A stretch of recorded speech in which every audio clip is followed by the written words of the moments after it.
for 11 competitors this weekend. Race 1 today, race 2 tomorrow. Interestingly, this was supposed to be a little bit later, but or at least the opposite way round. But the big delay in the previous event meant that it might be getting a little bit dark by the time these cars went out. They are rolling on their formation lap. Let me give you a little bit of a history about this championship. History-wise, it goes back to 2010. The Speed Euroseries was, at the time, the only European series recognised by the FIA for CN cars. And at its height in 2012, there were 9 different manufacturers here. 2011, Warren Hughes and Geordie Firth won in a WFR03. 2013, Julian Schell and Nicky Leutwiler won in a Ligier. But really, the championship has been the purview of Wolf and of the man on pole position, Ivan Bellarossa. 27 wins in the champion's history for Wolf Racing Cars, and Ivan Bellarossa, the most successful driver with 23. Next best, Geordie Firth and Warren Hughes with 3. He's on the front row with Agustin Cambieras, Matteo Roccadelli, Michele Fatonori, Francesco Garisto in 5th position, Filippo Lazzaroni in 6th. Arthur Raze, the Belgian driver, in 7th. The top drivers, by the way, all Italians. Then the sole American, Greg Gorski. Michael Obrist from Switzerland, Hop Suisse. Emanuele Romani. And then the sole French competitor, Lionel Champlevier. My apologies, Lionel. All the cars are Wolf. The 2 at the front are what are called the Extreme. Now you can have those with a Peugeot 4-cylinder 400 horsepower engine or a V8 for over 500 horsepower.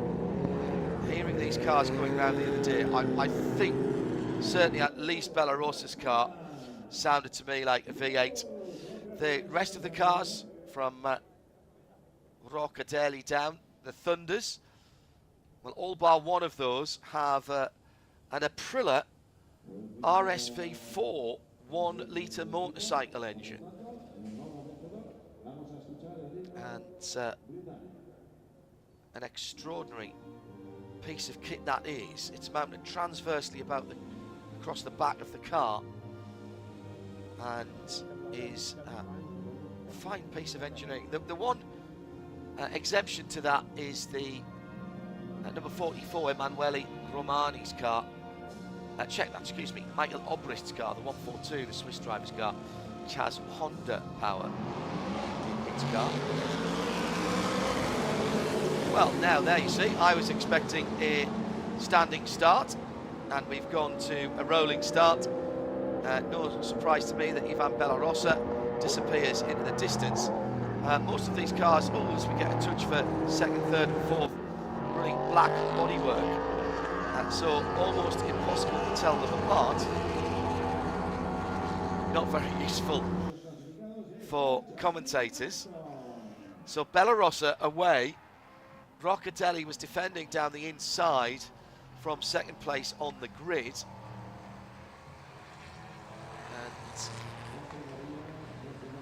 And Gorski just going through there. Now, just hearing, excuse me, Bellarossa did not start. Neither did Emanuele Romani. My apologies, not getting to see the cars close up before they went through. Sure, that's correct. I wonder if we've got a little bit of a a timing glitch. Try and get that confirmed by eye when they come through next time around.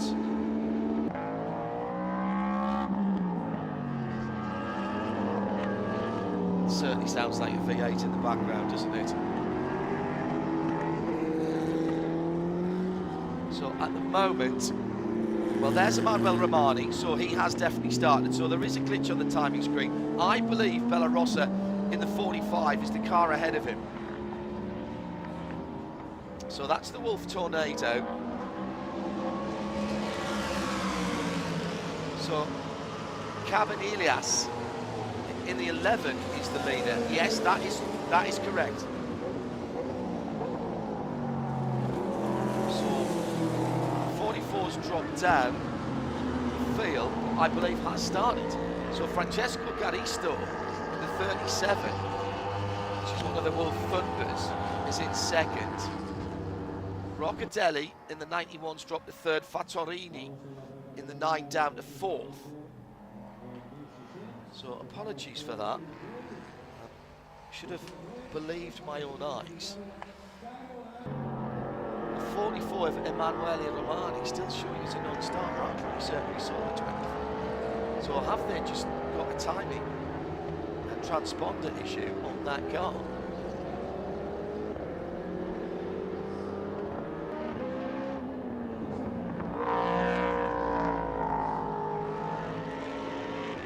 Very low-slung carbon tugged machines.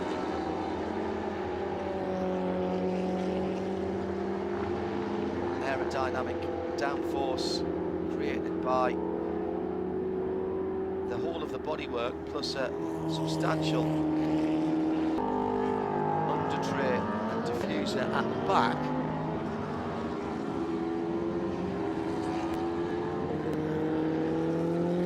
Class leader Francesco Garisto in the GP08 Thunder.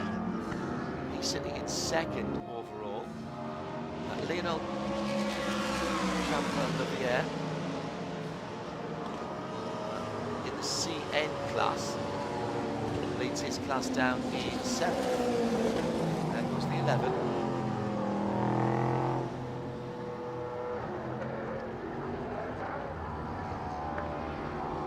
Still not seeing Ivan Bella Rossa, or at least if he's out there, his times aren't being locked. The 44 is the one that's catching me out. Thank you very much indeed to Filippo Lazzaroni, number 10. He's the white car out there. That's the one that's easing the spot. 37 is Francesco Garisto, who's just been passed by Matteo Roccadelli in the Thunder class. That was the battle for that lead position. So now third overall and second in class. Black car, driving with the red and yellow helmet. Black car with the yellow in front is the class leader.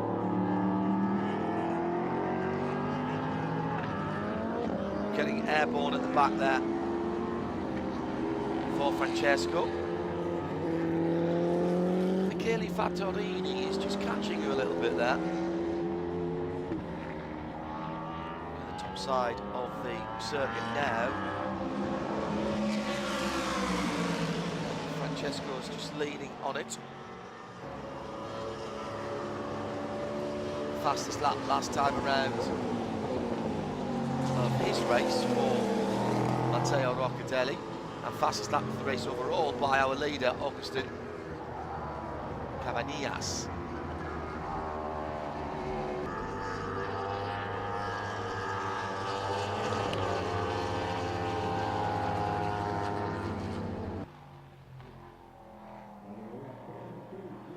I don't think anybody's going to get anywhere near Augustin with a power advantage on that car.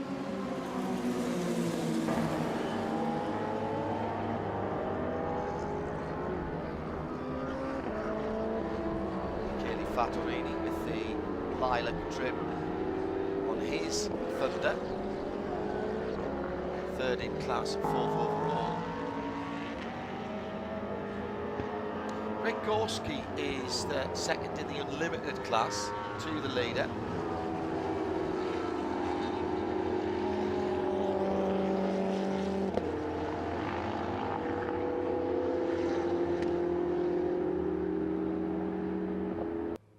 Been waiting a long time for their race here. Oh, just a little bit of a lock up of their left-hand front Hank tyre. Going into turn 5 there for Fattorini.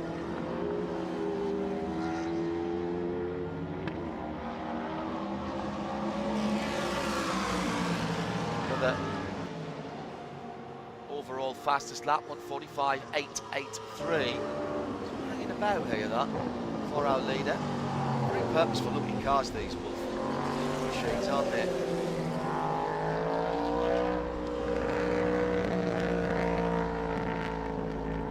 Now that, to me, that sounds like a V8. I don't think that is the PSA engine in that car.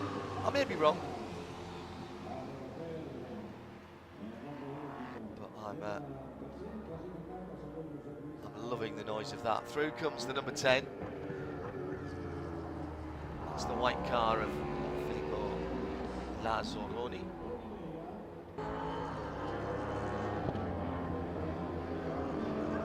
Now that battle is starting to heat up again between Francesco Garisto in second in the Thunder class and Michele Fattorini. Michele, he just saving his tyres earlier on there. We did see him lock up a couple of times, but he's now right on the rear wing. Perhaps not close enough to challenge Matteo Francesco for second in class. Matteo Roccadelli is 4 seconds further up the road. Best battles on the track at the moment. Third and fourth overall, second and third in the Thunder class.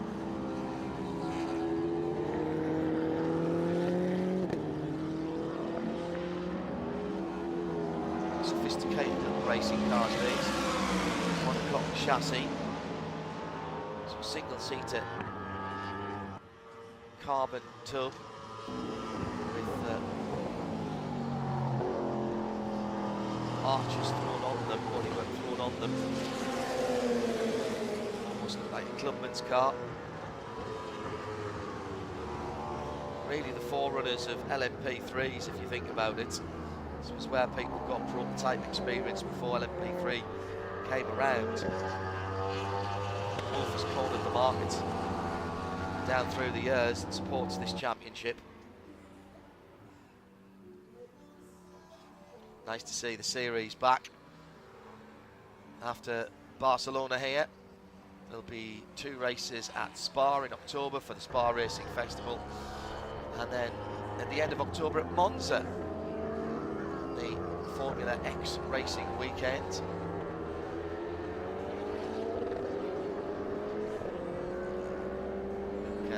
Panizzi is the Formula X racing weekend organiser. There are a number of Italian championships. Oh, massive lock-up going down into turn 10 from Francesco Garisto in the 37, and yeah, that was all. I think he might have actually done more damage than it looked on that car. He's lost second in the class. Now, actually, was there a little bit? That was not a tyre lock-up as I thought. I think that was engine related. And he's not going to get that car back to the pits. I thought it was the right front anchor being locked up there going down into 10. But that was something more fundamental. And that Aprilia RSV4 engine, I think, has just cried enough.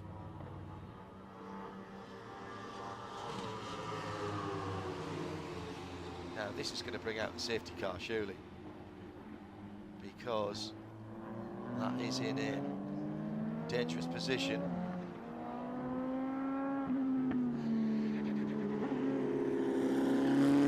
Marshall's bravely going out. It's been covered by a yellow flag at the moment. The leader will be round in a second. Safety car is out. 8 minutes to go. And Francesco Garisto exits the car.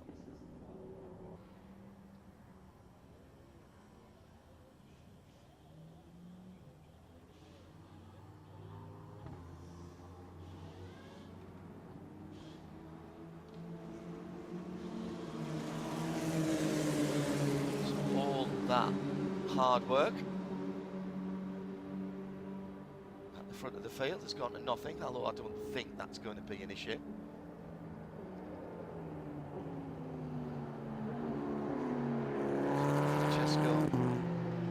He's done a bit of Wheel and Euroseries and Euro NASCAR, as well as some Italian F4 powered by Abarth and Lotus Cup Italy,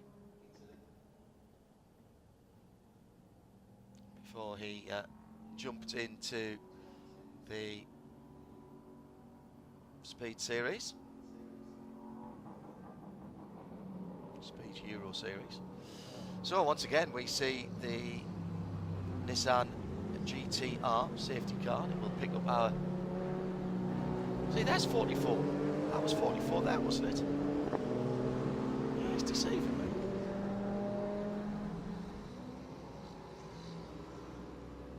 There's the 11. Ah, is that... Oh dear, it doesn't like running on the limiter, does it? Yeah, there's the 44. So Emanuele Romani is in front of Michael Obrist. Michael's in 8th position, so Emanuele Romani is out on the track and therefore sits in 7th position. And second in the CN class.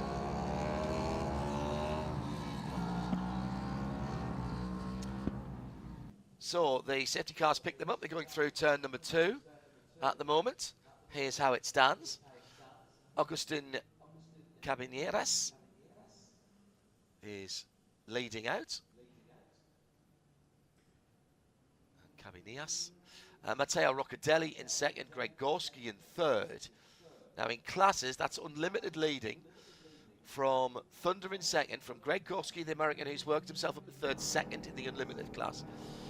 Then second, third and fourth in Thunder, which is Fattorini, Arthur Raza and Filippo Lazzaroni.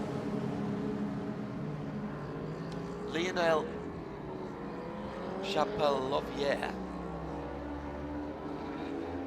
that leads the CN class. From I reckon Emanuele Romani in second, in Michael Obrist in third, although for some reason Romani's car is not being scored. But the number 44 is definitely out there.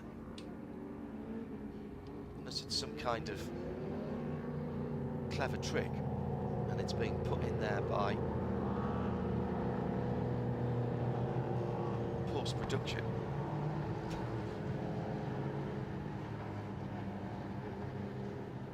It's a deep fake. We're watching motor racing by correction. I think not.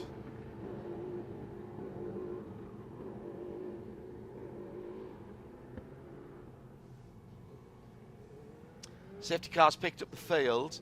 Just off the back of the field at the moment is Lionel Champel-Lovier. Red flag.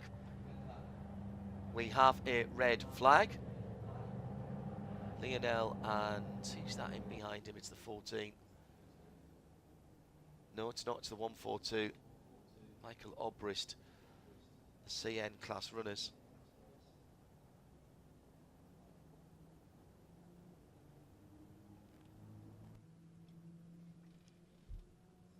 So the cars will come back into the pit lane. the session will not be resumed with 4 minutes to go. So this one has been called, and it will be a win in the unlimited class for Agustin Cabinias. Cabinias then wins from Roccadelli in second, who wins the Thunder. Second in the Thunder is Michele Fattorini, and Arthur Rass will be on the podium in third. In the unlimited class, Greg Gorski, who just went up into third before that safety car came out, and therefore the red flag came out, will they take that one lap back because of the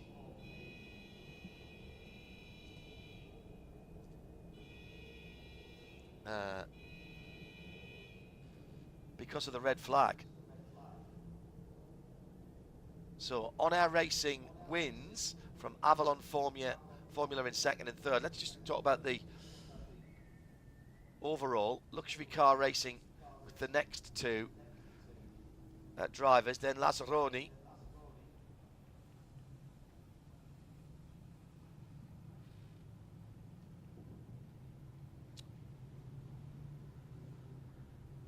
behind Lazzaroni it is the winner in the CN class, Lionel Champalivier, in the number 26. I reckon Emanuele Romani is in there in second place in CN ahead of Michael Obrist, because we saw him, but for some reason he's shown us not starting, and we haven't seen him on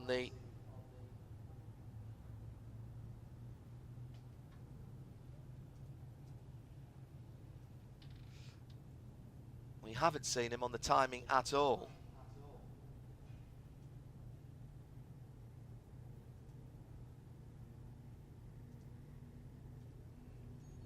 So not sure why he hasn't been scored, but right from the first lap he has not been shown as taking a lap, and yet we saw him out there. So that one is something we may have to sort out later on.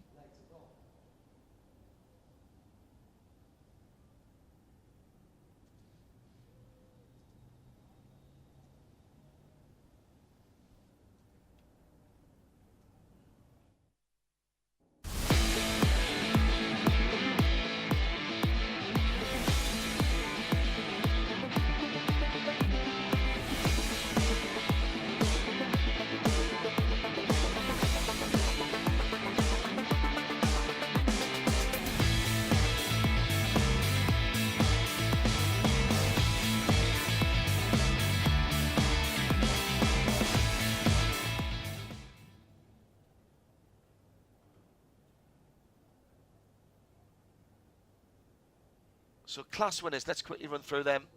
Overall winner and class winner for Unlimited, Agustin Cabaneros. Oh, and just managed to lose that. Let's see if Andrew can grab somebody down there before we head to our next race.